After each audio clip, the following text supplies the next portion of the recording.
Hello everybody and welcome to this week's video.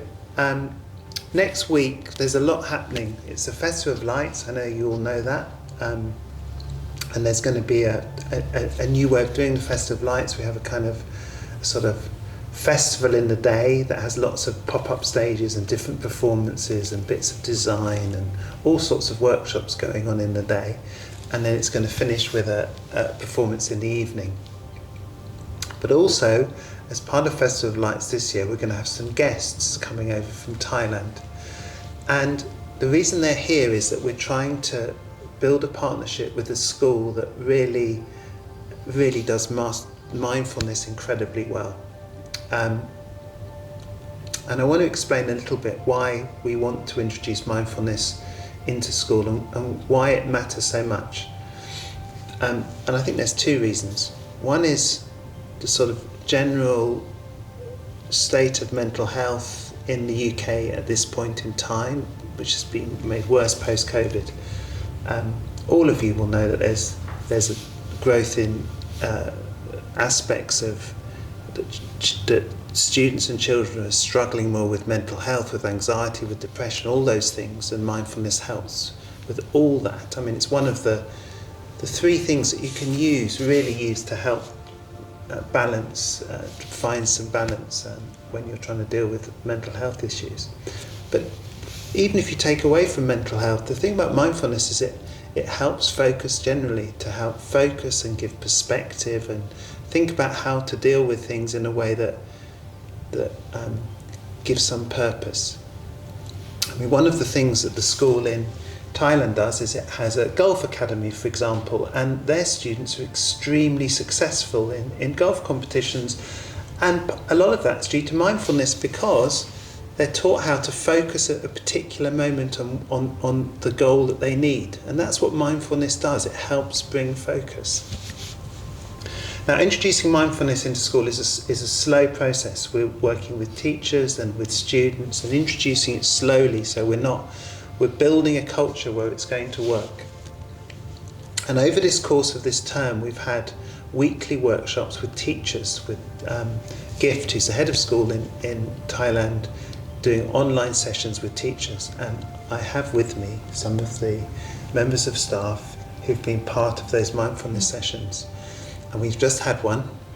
And I thought it would be nice today just to talk to some members of staff who can say a little bit about what it does for them and give a sense of why it really can, it's so important that we introduce it to school.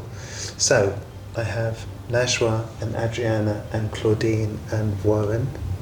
I think I'll start on my right. I'll start with Claudine. Okay.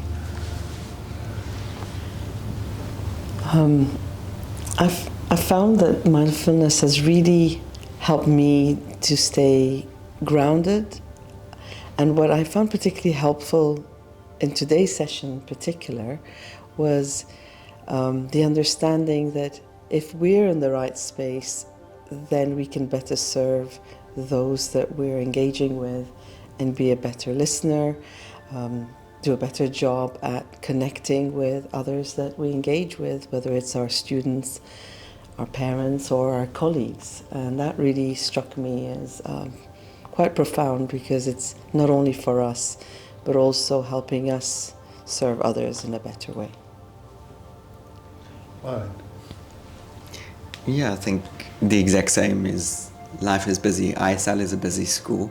We provide a lot to the students and our staff, and so it's really important to be able to take a moment just to pause and be, rather than running around. And this provides that skill, and it is a learned skill. It's a very hard skill in today's technology. We don't switch off. We're always running from one thing to the next. It's really important to be able to just stop, be, reset, and be there for the students and the staff in a really good mindset, providing them good service. And this has really been good for building that skill set, which is a hard one to learn. Nashwa. Thank you. It's really a way to embrace the power within and to live the moment here and now. and to see it's a gift that we can live here and now and be grounded, and we make decisions from within that it serves us and serve the community around us, and it is the love that we bring as well with each decision we make and each action we do around our careers and everyday life. Thank you. Yeah, for me, is all the above. The importance of slowing down, paying attention to the things we do, paying attention to our body, to our feelings, to our colleagues, to being part of a community. So paying attention, not running around. I think we for a while, we valued too much being busy, and it's not a bad thing being busy, but slowing down is also as important, and we do need to reconnect in that sense, perhaps doing less things with more quality and paying attention to the things that really matter to us, with gratitude, with cheerfulness, looking at simple things like being here, being alive, breathing, being together. Those are things to celebrate. Yeah, I think that was you've got a really good sense there of what mindfulness can bring, because it brings perspective and a sense of doing things in a way that's caring and helps build the whole sense of community. So next week, when our Thai visitors come, there's going to be chances for students and teachers and parents to have some mindfulness sessions and get a sense of why we've particularly chosen the school in Thailand, what the expertise they can bring, and how that can help build something very special in ISL. So I'm really looking forward to next week. I know we all are, and I hope that a lot of you out there get a chance to have a taste of mindfulness next week. Thank you, everybody.